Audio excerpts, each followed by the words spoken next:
And welcome back, everyone, to the Zanpakuto creation series. It's early, sorry. This comes to us from Driving Sanders. Now, Driving, you got disappointed that by the fact that you weren't able to get this birthday request in before your birthday came. Luckily, the one I had written down for you, what was it? The something from Monster Hunter. Quite frankly, I can't do those types of Zanpakuto videos because to have a Zanpakuto, you need a level of sentience that a creature like that does not have.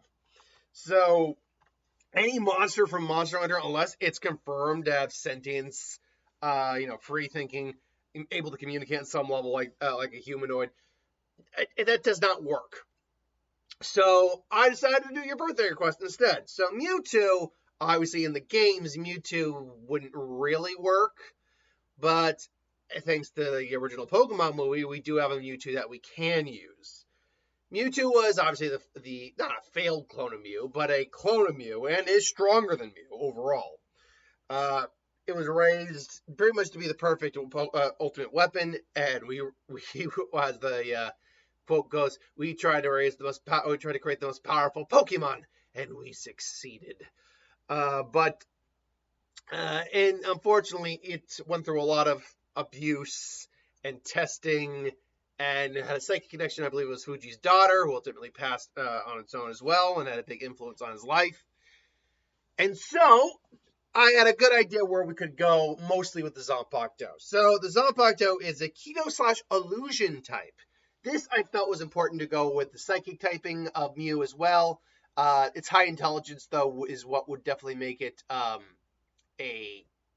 Keto type Zanpakuto, at least, not a straight melee type. Its yield state would still be a katana. Its release would be Sing of Freedom, Yearning Sun, or Akugare no Taiyo. Its Bankai is Daybreak Release, or Yokai Ryutsu. Its spirit would be of a young girl looking similar to Fuji's daughter, his friend he had back when he was a child. Now, the form it takes really wouldn't change that much. Because a lot of Keto types don't change their form overall, I think this would be something similar to the anime filler character Maki Inochi's. I'm probably butchering the name. Who had a light-based Zanpakuto. It was one of the only light-based Zanpakuto we really know of, apart from the Zero Squad members. A light-based Zanpakuto. One second. It's Ichibei, Senjumaru, Korinji light-based Zanpakuto. But what ultimately it does is, once the Zanpakuto is activated, there is this long not column, but the blade itself becomes wrapped in almost like a shield of light. And it's like a round cylinder of it, but at the same time, it can be extended if it needs to, like it can trail off the Zanpakuto. And the main ability of this would be to cause distortions, to cause illusions. Like if the light bends, it could be like Predator style. And at Predator style, it kind of like, again, it's early. Predator style, and just make you disappear. It's kind of similar to how Aizen can bend light as well with his bend light.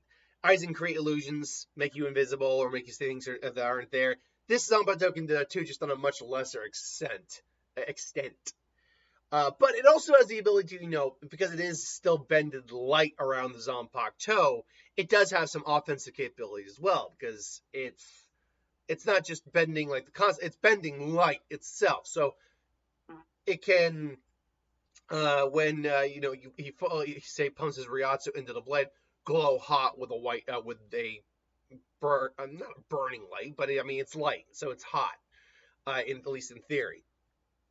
So it can have an offensive capability sort of like a lightsaber.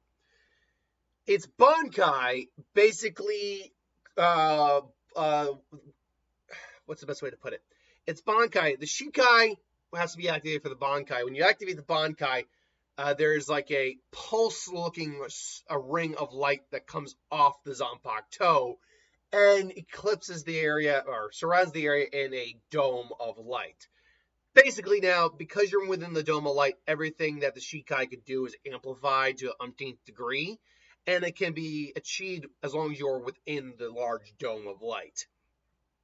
So Mewtwo can just disappear, reappear, cause illusions with the light without actually having to use his sword ability, or sorry, having to use his sword in general. He can fire off attacks with light, and as a final resort kind of weapon, he can do similar to something what Maki did in the anime against Kenpachi. He can just condense the dome into a light and just crush someone to death with a burning thing of light, which would probably be like his final attack. So overall, it'd be a very powerful Zanpakuto. What would the weaknesses of the Zanpakuto be? Well, first off, as I said, in Shikai, the light bending abilities are only limited to the blade, so you do have to keep your blade on you. Beyond that, like there's only like against a Zanpakuto, say like Tozen's and Tozen, Suzumushi, and Makurogi, it wouldn't really, even though you're in darkness, it's a different type of darkness. The Zanpakuto also just doesn't counter the illusions of someone like, say, an Aizen. It doesn't do that. Or like a Shinji at all. And frankly, it's not like these are perfect illusions. You'd still have like the outlines of someone. Similar to like it's similar to like the Predator itself. You would see the distortion of light if you're really able to stare at him for long enough, or if he starts moving and you got a keen enough eye. So that I think is a weakness of the Sheikah. The Bankai doesn't have as much weaknesses, but again, immense Ryatsu could break the dome, could just shatter it, or something a strong enough attack, i.e. a Kenpachi, similar to Maki, that happened. So, oh shit. Huh. So I don't see it being a very infallible Zanpakuto, but I do see it being a tough Zanpakuto to go up against. This is just my thoughts, though. Let me know what you think. Before we go, I will comment that because Mewtwo is a direct clone of Mew, the idea of designing the Zanpakuto around Mew first and then altering it did occur. But that just being genetically related to something doesn't necessarily mean you're going to have the exact same Zanpakuto. We look at, say, I'm trying to think of some relatives, some individuals who we know are related that we've seen their Zanpakutos. Ichigo and Ishin both have a Getsuga Tensho, but one is a fire-based Zanpakuto and the other is just not. So that, I think, is a good kind of idea of the differences we would have in Zanpakutos. So just being genetically related does not really mean you have a similar Zanpakuto to the other. In all, maybe something is shared. For example, Mew, we know, can turn invisible. So maybe there is something shared with Mew, who's a lot more inquisitive and just friendly than Mewtwo. So maybe you could say that there is something taken from like the bending of light from Mew. It's just Mew has also learned to offensively apply it. Maybe that's what it is. Anyway, I digress. Thanks for watching. Hope you enjoyed, and I'll see you next time.